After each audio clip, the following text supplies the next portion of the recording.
ሰላም ጤና ይስጥልን የተከበራችሁ ተመልካቾቻችን ከሀዲያ ቴሌቪዥን የዕለቱን ዜናዎች ይዘን መተናል። ዋና ዋናዎቹን በማስቀደም እንጀምራለን።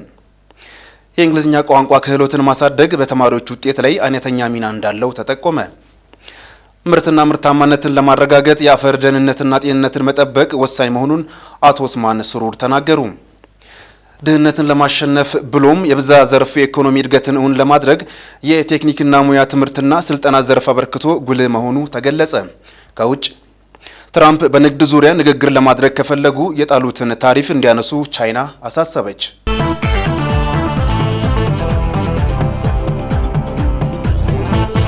በዝርዝር ወደምናያቸው ዜናዎች አልፈናል። ዜናዎችን በመምራት አክሊሉ አማረ አብሬያችሁ ቆያለሁ። ምርትና ምርታማነትን ለማረጋገጥ የአፈር ደህንነትና ጤንነትን መጠበቅ ወሳኝ መሆኑን አቶ ኡስማን ስሩር ተናገሩ። የዓለም አቀፍ አፈር ለምነት ማሻሻያ ፕሮጀክት IFDC ክልላዊ ማብሰሪያ ፕሮግራም ተካሂዷል። ለምለም ዩኤል ዝርዝሩን ይዛለች። በምክትል ርዕሰ መስተዳደር ማዕረግ የማዕከላዊ ኢትዮጵያ ክልል የገጠር ክላስተር አስተባባሪና የክልሉ የግብርና ቢሮ ኃላፊ አቶ ኡስማን ስሩር እንደ ሀገር ከ2015 ዓ.ም ጀምሮ የአፈር ጤንነትንና ደህንነት ላይ በኢኒሼቲቭ የተሰራ መሆኑንና እንደ ክልል ግብርና ቢሮ ግብርናን ለማዘመን በትኩረት የተሰራ መሆኑን አብራርተዋል። የአፈር ደህንነትን ጤንነትን የመጠበቅ ጉዳይ የሀገር ህልውናን የማረጋገጥ ጉዳይ ነው ብለው ንቅናቄ ላውንች አድርገው በ2015 መጨረሻ በ2016 ደግሞ ክቡር ጠቅላይ ሚኒስትሩ በተመሳሳይ መሰል ንቅናቄዎችን አካሂደው በዚህ ዘርፍ በርካታ ስራዎች እየተሰሩ ነው ያሉት። ስለዚህ የአፈር ለምነት የአፈር ደህንነት ጉዳይ ምርታማነትን የማስቀጠል ጉዳይ ነው። ቢሮ የአፈር ለምነትንና ጤንነትን ለማሻሻል ከፍተኛ ትኩረት ሰጥቶ እየሰራ እንደሚገኝም አስረድተዋል። ይህም የሚበሰረው ፕሮጀክትም የአፈር ለምነትን በመጠበቅ ረገድ ትልቅ ለውጥ ማምጣት የሚያስችል መሆኑን ጠቁመው ለዚህ ስኬት ሁሉም በቅንጅት መስራት አለበት ብለዋል። ድህነትን ለማሸነፍ የአፈር ደህንነትና ጤንነትን መጠበቅ ወሳኝ በመሆኑ አሁን በአላባ ዞን የተጀመረውን የአፈር ማከም ተግባር በክልሉ በሌሎች አካባቢዎችም ለማስፋት በትኩረት እንደሚሰራ አብራርተዋል። ስለዚህ ዛሬ የጀመርነው የላውንቺንግ ወርክሾፕ በእርግጠኝነት ከ6 ወር በኋላ ወይም ከ1 ዓመት በኋላ ሌላ የተሻለ የሰሩ ቀበሌዎች የተሻለ የሰሩ ተቋሞች እውቅና የምንሰጥበት ይሆናል። ደግፈው አጠናክረው ችግር ፈቺ የሆነ ስራ ሰርተው ይህንን ባለቤት ሆነው ለሰሩ አካላት ደግሞ እውቅና የምንሰጥበት ይሆናልና ለዚህ ሁላችንም በትብብር እና በቅንጅትና በመናበብ እንድንሰራ ታላቅ አደራ ለማለት ነው። የክልሉ ግብርና ቢሮ ምክትል ኃላፊና የተፈጥሮ ዘርፍ ኃላፊ አቶ መላኩ ባፋ በበኩላቸው የአየር ንብረትን የሚቋቋም ግብርናን እውን ለማድረግ የተቀናጀ ተፋሰስ ልማት ስራ በአግባቡ በመሰራቱና የአፈር አሲዳማነትን በኖራ በማከም በተሰራው ስራ ተስፋ ሰጪ ለውጥ እየተመዘገበ ይገኛል ብለዋል። የተፈጥሮ ማዳበሪያን ከሰው ሰራሽ ማዳበሪያ ጋር አቀናጅቶ የአፈር ለምነትን በመጠበቅ ለጤና ተስማሚ ምርት በማምረት ምርትና ምርታማነትን ለማሳደግ በቅንጅት ይሰራል ሲሉ ገልጸዋል። የማዕከላዊ ኢትዮጵያ ክልል ግብርናና ምርምር ኢንስቲትዩት ዋና ዳይሬክተር አቶ ጸጋይ ተረፈ አፈር የሁሉ ነገር መነሻ መሆኑን ጠቁመው የአፈር ለምነትን መጠበቅ ትውልድና ሀገርን ከመታደግ ጋር እንደሚነጻጸር አስረድተዋል። እንደ አቶ ጸጋይ ማብራሪያ ይህንንም ከግምት ውስጥ በማስገባት የተለያዩ ስራዎች ታቅደው የተሰሩ መሆኑን ተናግረዋል። በግብርና ሚኒስቴር የአፈር ለምነት ማሻሻያ መሪ ስራ አስፈጻሚ ተወካይ የሆኑት አቶ ሙልጌታ አበራ በሀገራችንና በክልሉ ከፍተኛ መጠን ያለውን ሄክታር የሚሸፍን በአሲዳማነት የተጠቃ አፈር ጨዋማ አፈርና ኮትቻ አፈርን መኖሩን ገልጸው ይህም በምርትና ምርታማነት አሉታዊ ተጽዕኖ እያሳደረ መሆኑን አስረድተዋል። የክልሉ መንግስት መታከም ያለበትን ለምነቱና ጤንነቱ የተጎዳ አፈር እያከመ የአፈር ለምነትና ጤንነትን ለመጠበቅ ተግቶ እየሰራ ይገኛል ብለዋል። የትራንስፎርሜሽን ፕሮጀክት ዋና ዳይሬክተር ዶክተር ቶሎሳ ደበበ በበኩላቸው በሀገራችን የአፈር ለምነት እየተሟጠጠ በመሆኑ ምርታማነቱ ላይ አሉታዊ ተጽዕኖ እንደነበር አስታውሰው ፕሮጀክቱም ለ4 ዓመታት የአፈር ለምነትን ትኩረት አድርጎ እንደሚሰራ አብራርተዋል። አዳዲስ የምርምር ጥናቶችን በማካሄድ ለአፈር ለምነት ፕሮጀክት ውጤታማነት የተፈጥሮ ማዳበሪያ ምርትን በማምረት ላይ ትኩረት በማድረግ ሊሰራ እንደሚገባ አስረድተዋል። አፈራችን በተለያዩ ሁኔታዎች ምርትና ምርታማነታቸው ቀንሰዋል። ከጊዜ ወደ ጊዜም እየቀነሰ ነው። የአፈር አሲዳማነት፣ የአፈር ጨዋማነት፣ የአፈር ለምነት መመናመን እንደዚሁም ደግሞ አፈራችን በጎርፍ ተጠርጎ በመወሰዱ ምርት ሊሰጥ የሚችል አፈር እያጣን ነው። ያንን ደግሞ ለመመለስ ነው እንግዲህ ይሄ ትራንስፎርም የተባለ ፕሮግራም ትኩረት አድርጎ የሚሄደው። ዓላማችን እነዚህ የተጎዱት በተለያዩ ምክንያቶች የተጎዱት አፈሮች ምርታማነታቸውና ጤንነታቸው እንዲመለስ ነው ትኩረት አድርጎ የሚሄደው ማለት ነው። እንደ አቅጣጫ ይዘን ይሄን ነው። ይሄ ፕሮግራም ለ4 ዓመት የሚቀጥል ነው። አሁን ካለንበት ወደፊቱ ለ4 ዓመት የሚሰራ ፕሮጀክት ነው። የትራንስፎርሜሽን ፕሮግራም የኮምፕኔት አንድ መሪ የሆኑት ዶክተር ግርማ አበበ ፕሮጀክቱ ለአፈር ለምነት መጠበቅ የተለያዩ ተግባራትን ለመከናወን አቅዶ እንደሚሰራ ተናግረዋል ሲል ባልደረባችን ዋበላ ወርቁ ከሀላባ ቆሊቶ ዘግቧል። የእንግሊዝኛ ቋንቋ ክህሎትን ማሳደግ በተማሪዎች ውጤት ላይ አይነተኛ ሚና እንዳለው ተጠቆመ። የማዕከላዊ ኢትዮጵያ ክልል ትምህርት ቢሮ የእንግሊዝኛ ቋንቋ ማሻሻያ ኢኒሼቲቭ የአጠቃላይ ሳይንስና በትምህርት ቤቶች የቤተ ሙከራ አተገባበር ለማሻሻል የሚያስችል የምክክር መድረክ ከሀዲያ ዞን የትምህርት ባለድርሻ አካላት ጋር በሆሳዕና ከተማ ተካሂዷል። ቤተልሔም ደመቀ ተጨማሪውን ይዛለች። ሀዲያ ዞን ምክትል አስተዳዳሪና የዞኑ ትምህርት መምሪያ ኃላፊ ዶክተር በፍቃዱ ገብረሃና የምናስተምራቸው ትምህርቶች በአብዛኛው ከእንግሊዝኛ ቋንቋ ጋር የሚያያዙ በመሆናቸው የእንግሊዝኛ ቋንቋ ክህሎትን ማሳደግ በተማሪዎች ውጤት ላይ አይነተኛ ሚና አለው ብለዋል። የአጠቃላይ ሳይንስ ትምህርት የይዘትና የማስተማር ስነ ዘዴ ክፍተትና የቤተ ሙከራ አጠቃቀምን ማሻሻል እንዲሁም በተማሪዎች የመማር ውጤት ላይ ከፍተኛ አስተዋጽኦ እንዳለውም ገልጸዋል። የምናስተምራቸው ትምህርቶች በተወሰኑ ደረጃ በአፍ መፍቻ ቋንቋ የምናስተምራቸው ናቸው። ሌሎች ትምህርቶች ደግሞ አብዛኞቹ ትምህርቶች በእንግሊዝኛ ቋንቋ የምናስተምር ስለሆነ በእንግሊዝኛ ቋንቋ በሚማሩበት ጊዜ የሚከሰተውን የተማሪዎችን የትምህርት አቀባበልና ከዛ ጋር ውጤት ጋር ተያዘውን ጉዳይ ለመፍታት ዛሬ የምንጀምረው የእንግሊዝኛ ኢኒሼቲቭ አንዱ መፍትሄ ሊፈጥር የሚችል ጉዳይ ነው። የማዕከላዊ ኢትዮጵያ ክልል ትምህርት ቢሮ ምክትል ኃላፊና የትምህርት ልማት ዘርፍ ኃላፊ አቶ አስከብር ወልዴ እንደ ሀገር የትምህርት ጥራትና የተማሪዎች ውጤት ስብራት ማጋጠሙን ጠቁሞ ይህን ለማሻሻል በክልሉ ባለፉት 2 ዓመታት በርካታ ስራዎች መሰራታቸውን አንስተዋል። ለአብነትም አዲሱ ስርዓተ ትምህርት መቀየርን ተከትሎ በክልሉ የነበረውን የመማሪያና ማስተማሪያ ግብዓት ውስንነት ለመቅረፍ ህብረተሰቡን ያሳተፈ ስራዎች ተሰርተው ለውጥ እየተመዘገበ ነው ሲሉም ገልጸዋል። ቋምና ስራ ስንጀምር በርካታ ችግሮች ነበሩ በክልል ደረጃ። አንደኛው የመማሪያ ማስተማሪያ መጽሐፍ አቅርቦት ችግር ነበር። የሁለተኛ ደረጃ አንደኛ ደረጃ ትምህርት ቤት መጽሐፍ አቅርቦት ችግር ነበር። በባለፉት 2-3 ዓመታት በተሟላ መልኩ የስርዓተ ትምህርት ለውጥ ማድረጋችን ተከትሎ ስርዓተ ትምህርቱ ጋር ያልተዋወቁ መምህራን መኖራቸው በራሱ በጥያቄነት የሚቀርብበት ሁኔታ ነበር። በባለፉት 2-3 ዓመታት ከፍተኛ የሆነ የተማሪዎች የውጤት ዝቅተኛ መሆን በራሱ ተጨማሪ ስራ ሊጠይቁ የሚችሉ ጉዳዮች እንዳሉ ግንዛቤ ወሰድንበት አመታቶች ናቸው ብሎ መውሰድ ይቻላል። የመምህራንና የትምህርት ቤት አመራሮችን አቅም የማሻሻልና የመገንባት ስራዎች መሰራታቸውን የገለጹት ኃላፊው በዚህም ባለፉት ዓመታት በተማሪዎች ውጤት ላይ ከፍተኛ መሻሻል መታየቱንም ተናግረዋል። ይሁንና በእንግሊዝኛ ትምህርት የተማሪዎች አማካኝ የፈተና ውጤት ዝቅተኛ መሆን፣ የአጠቃላይ ሳይንስና በትምህርት ቤቶች የቤተ ሙከራ አተገባበር ክፍተት መኖሩን በጥናት እንዲሁም በሀገር አቀፍ ክልላዊ ፈተና ውጤት ትንተና መለየቱን አንስተዋል። ይህን ችግር ለመቅረፍ የእንግሊዝኛ ቋንቋ ማሻሻያ ኢኒሼቲቭ በቅርቡ በክልሉ ርዕሰ መስተዳድርና ምክትል ርዕሰ መስተዳድር በይፋ ተበስሮ ወደ ተግባር መገባቱንም አብራርተዋል። በተመሳሳይ የአጠቃላይ ሳይንስ መምህራን ክፍተትን በአቅም ግንባታ ስልጠና ለመሙላት በትምህርት ቤቶች የቤተ ሙከራ ማዕከል በማጠናከርና በማቋቋም ተማሪዎች በንድፈ ሀሳብ የተማሩትን በተግባር ልምምድ እንዲያደርጉ ለማስቻል እየተሰራ መሆኑንም ጠቁመዋል። በመድረኩም ተሳታፊ የነበሩ ባለድርሻ አካላት የተጀመረው ኢኒሼቲቭ የሚበረታታ እንደሆነ በመግለጽ የእንግሊዝኛ ቋንቋ ለማሻሻል በርካታ ግብዓቶች እንደሚያስፈልጉ ገልጸው በዚህ ረገድ ራሱን ያበቃ የእንግሊዝኛ ቋንቋና በሳይንስ የሰለጠነ መምህር ያስፈልጋል ብለዋል። ሌላው የቤተ ሙከራ ባለሙያ ማደራጀት እንደሚጠይቅ ገልጸው ተግባራዊ በሆነው በዚህ ተግባር ታች ድረስ በመውረድ የበኩላቸውን እንደሚወጡ አብራርተዋል። እንግሊዝኛ ቋንቋን ስንሄድ የእንግሊዝኛ ቋንቋ ማሻሻያ ማዕከላት ሊደራጁ ይገባል። በሁሉም ትምህርት ቤቶች አካባቢ ላይ በየእርከኖቹ ማዕከላቱ በሚገባ ሊደራጁ ይገባል።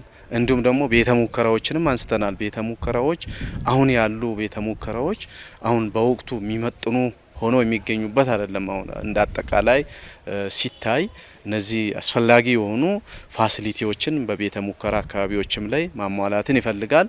እንዲሁም ደግሞ ከመምህራንም ብቁ ባለሙያዎችንም ከማቋት አንጻርም ዩኒቨርሲቲዎች አካባቢ ኮሌጆች አካባቢም ላይ ብቁ የሆኑ መምህራንና የቴክኒክ ባለሙያዎችም ሊሰለጥኑና ወደ የትምህርት ቤቶቹ ወርደው ይህንን በብቃት ሊሰጡ ይገባል የምን ነገር እነዚህ መሟላት የሚገባቸው ግብአቶች እንደሆነም ያየንበት ሁኔታ አለ። በጣም በአገር ደረጃ ላይ እንደ ችግር እየታየ ያለው የእንግሊዝኛ ቋንቋ ትምህርትና በፈተናዎች አካባቢ ላይ የሚታየውን ውጤት ለመቅረፍ ምን መደረግ አለበት የሚለውን ነገር በሰፊው ክልል ላይ ሲነሳ ነበርና ለዚህ ደግሞ መነሻውና የፕሮግራሙ ባለቤት ክልል ቢሆንም ዋናው ፈጻሚ አካልም የሚፈጸምለት ተማሪም ጭምር ያለው ወረዳዎች አካባቢ ላቸውና እኛም በዚህ ልክ ይህኛውን ስልጠና በቁርጠኝነትም በተነሳሽነት ተቀብለን የተሰጠውን አቅጣጫዎችን ይዘን ትምህርት ቤቶች አካባቢም ወረዳ አካባቢ ላይ ለመፈጸም በጣም በሚፈለገው ልክ ነው ኮሚቴ ዲዋንኩት ነው። በክልሉ በሁሉም ዘርፍ ፍትሐዊና ፈጣን ልማት በማረጋገጥ መልካም አስተዳደር ማስፈን እንደሚገባ አፈጉባኤ ፋጤ ስርሞሎ ተናገሩ። ዱናሞ ዮሐንስ የማዕከላዊ ኢትዮጵያ ክልል የሕዝብ ተወካዮች ምክር ቤት በክልሉ በየደረጃው የሚገኙ የሕዝብ ተወካይ ምክር ቤቶች የጋራ ፎረም የምክክር መድረክ በሆሳዕና ከተማ አካሂዷል። የማዕከላዊ ኢትዮጵያ ክልል የሕዝብ ተወካዮች ምክር ቤት ዋና አፈ ጉባኤ ወይዘሮ ፋጤ ሲርሞሎ እንደገለጹት በክልሉ በሁሉም ዘርፍ ፍትሐዊና ፈጣን ልማት በማረጋገጥ መልካም አስተዳደር ለማስፈን በቅንጅት እየተሰራ መሆኑን ተናግረዋል። ምክር ቤቶች የሕዝብን ማህበራዊ፣ ፖለቲካዊና ኢኮኖሚያዊ ጥያቄዎችን በዲሞክራሲያዊ መንገድ ምላሽ ማግኘታቸውን መከታተልና የመቆጣጠር ስራን በዋናነት ይሰራልን ብለዋል። የምክር ቤቶችን የእርስ በርስ ትስስር ማጠናከርና ልምድ በመለዋወጥ አቅም መገንባት የፎረሙ ዋና ዓላማ መሆኑን ዋና አፈ ጉባኤዋ ተናግረዋል። የህዝብ አስተያየት መድረክ ማጠናከር የመንግስትና የህዝብ ሀብት ለታለመበት ዓላማ መዋሉን ማረጋገጥ፣ ብልሹ አሰራርን መከላከል እንደሚገባ ማክለዋል። በክልሉ የሚገኙ ምክር ቤቶች በሴቶች አደረጃጀት ኮከስ ተሳትፎና ተጠቃሚነት ከማረጋገጥ ባለፈ ለተጀመረው ሁለንተናዊ ብልጽግና ጉዞ እንዲሁም ለተሟላ ሀገር መንግስት ግንባታ ሚናቸው መወጣት አለባቸው ብለዋል። የህዝብ ተጠቃሚነትን ለማረጋገጥ የክትትልና ቁጥጥር ስራዎች ወሳኝ መሆኑን የተናገሩት ዋና አፈ ጉባኤዋ እንደ ክልል ያለንን ውስን ሀብት በአግባቡ በመጠቀም የህዝብን ተጠቃሚነት ለማረጋገጥ የህግ አውጪ እንዲሁም አስፈጻሚና ተርጓሚ በቅንጅት መስራት እንደሚገባ አሳስበዋል። የህዝብ አስተያየት መስጫ መድረክ መፍጠር ዲሞክራሲ እንዲጎለብትና እንዲያድግ ወሳኝ መሆኑን አስታውሰው የመንግስት ፕሮግራሞች፣ ደንቦች እንዲሁም መመሪያዎች፣ ውሳኔዎችና አዋጆችን ለህዝቡ በወቅቱ ተደራሽ ማድረግ ይገባልን ብለዋል። የሀዲያ ዞን ዋና አስተዳዳሪ አቶ ማቴዎስ አንዮ ምክር ቤቶች የክትትልና የቁጥጥር ሚናቸውን በብቃት በመወጣት ለህዝብ ያላቸውን ውግንና አጠናክረው መቀጠል እንዳለባቸው ተናግረዋል። በምክክር መድረኩ የማዕከላዊ ኢትዮጵያ ክልል የብሔር ብሔረሰቦች ምክር ቤት ምክትል አፈ ጉባኤ አቶ ገመቹ አረቦ፣ የክልሉ የህዝብ ተወካዮች ምክር ቤት ምክትል አፈ ጉባኤ ወይዘሮ መነቴ ሙንዲኖ፣ የዞን የልዩ ወረዳዎችና የህዝብ ተወካዮች ምክር ቤት አፈ ጉባኤዎች፣ የሁሉም ዘርፍ ቋሚ ኮሚቴዎች እንዲሁም ጥሪ የተደረገላቸው እንግዶች እየተሳተፉ ይገኛሉ ሲል የክልሉ መንግስት ኮሚኒኬሽን ጉዳዮች ቢሮ ዘግቧል። ሰው በመግደል ወንጀል የተከሰሱ ግለሰቦች በእድሜ ልክ ጽኑ እስራት እንዲቀጡ ተወሰነ። ምንተዋብ ኢያሱ ተጨማሪውን ይዛለች። የሀዲያ ዞን ከፍተኛ ፍርድ ቤት የሾኔ ምድብ ችሎት በዳነማ ተዘዋዋሪ ችሎት በከባድ የሰው መግደል ወንጀልና ሰውን ለሞት አደጋ የማጋለጥ ወንጀል የተከሰሱ 11 ተከሳሾች ላይ 1 ዓመት ከ6 ወር እስከ እድሜ ልክ ጽኑ እስራት ወስኗል። ተከሳሾቹ አንደኛ አስፋው ሹረሞ፣ ሁለተኛ አክሊሉ አስፋው፣ ሶስተኛ መንግስቱ ከበደ፣ አራተኛ አብነት አስፋው፣ አምስተኛ አብዛ አስፋው፣ ስድስተኛ ሞገስ ከበደ፣ ሰባተኛ ከበደ ሹረሞ፣ ስምንተኛ አዛዥ ሹረሞ፣ ዘጠነኛ አሳምነው አለሙ፣ 10ኛ አካኮ ዳንኤል፣ 11ኛ ዱራት ታደገሉ ናቸው። ተከሳሾቹ በምዕራብ ባደዋቸው ወረዳ አንደኛ ከሸራ ቀበሌ ውስጥ የግል ተበዳይ የሆኑት ወይዘሮ ታገሰች ሆሲሶ መካከል በነበረው የፍትሐ ብሔር ክስ የግል ተበዳይ የውሳኔ ባለቤት በመሆኗ በዚሁ መነሻ ውሳኔ ባረፈበት መሬት የነበረውን ንብረት ተከሳሾቹ በቀን 28 10ኛ ወር 2016 ዓ.ም ካወደሙ በኋላ እንደሚገሏት በመዛት አስቀድመው በማሰብ 28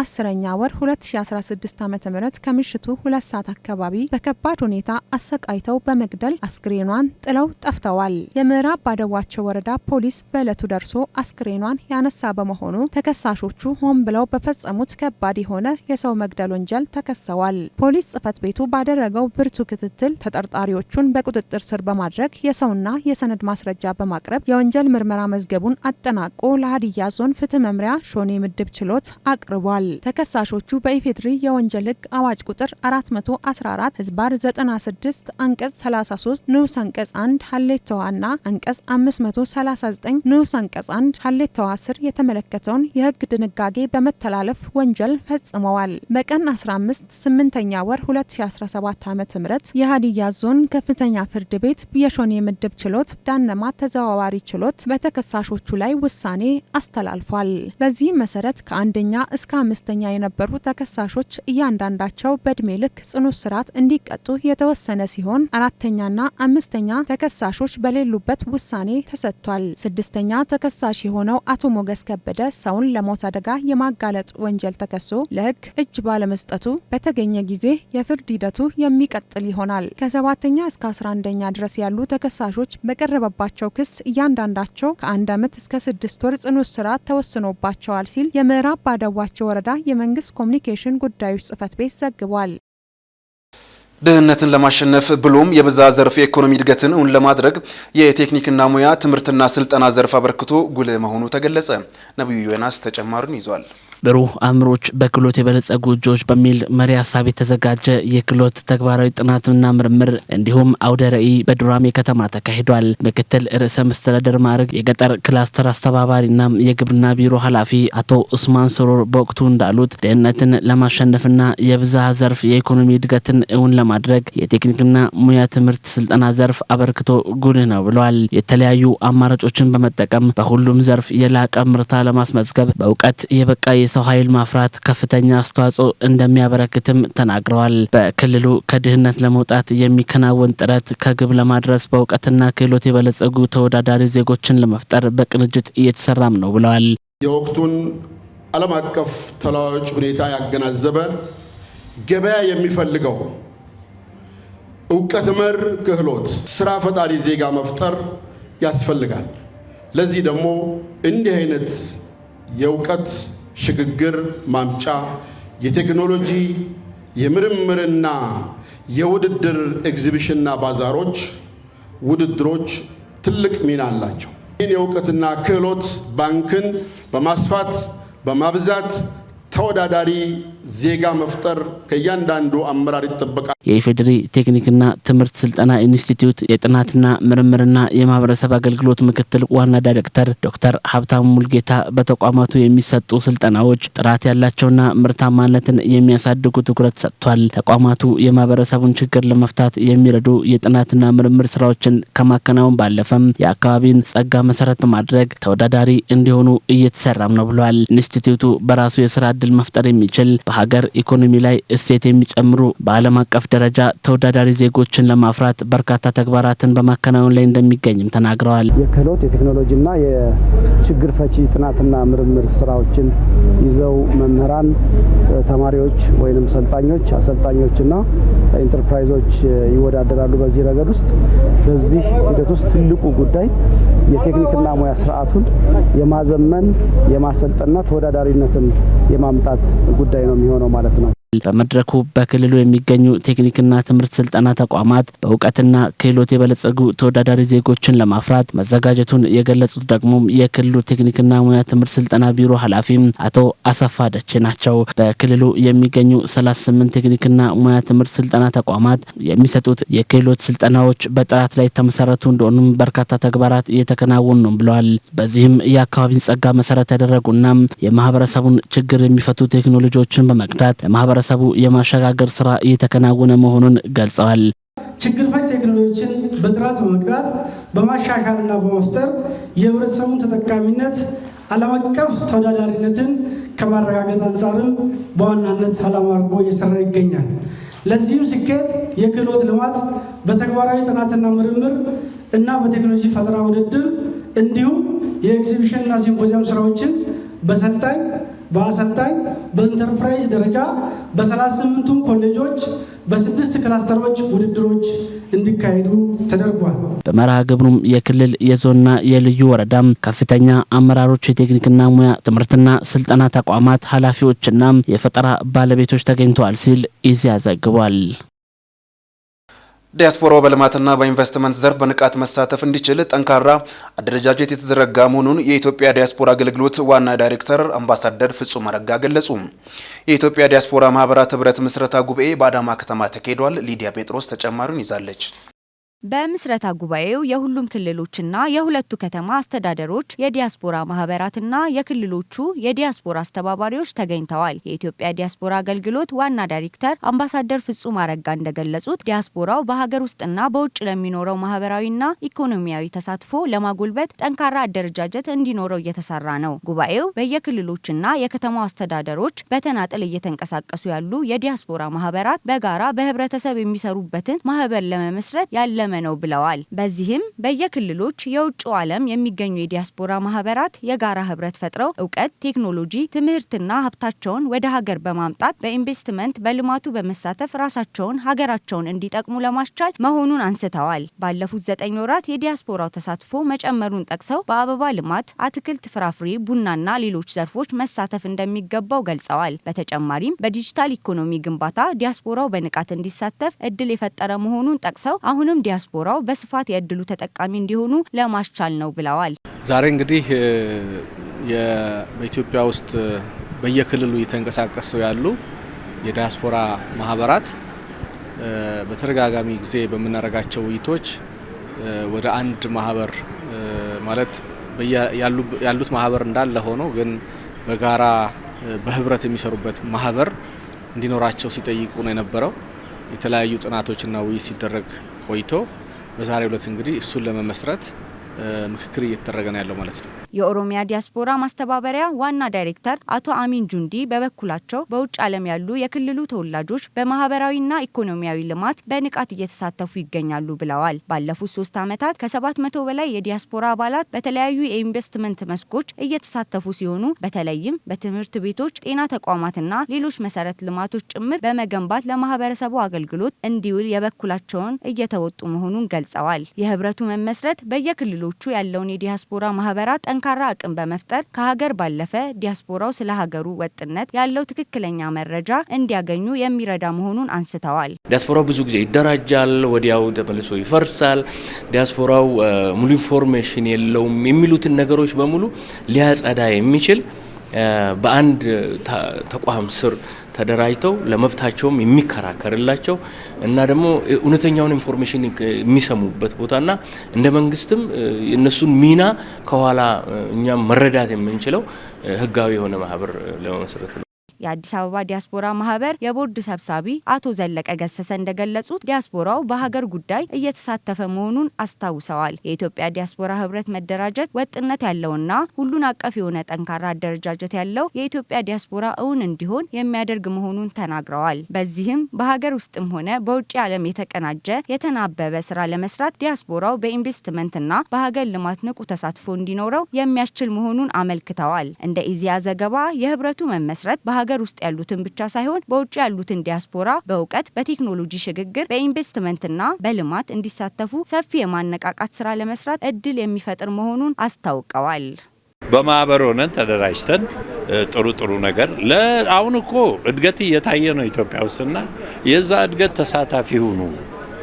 አሁኑኑ ብዙ ነገር ወደፊት እየተወደደ ነው የሚሄደው ያደገ ሲሄድ ሀገር እና አሁኑኑና ተሳተፉ ለማለት ነው። በዚህ ላይ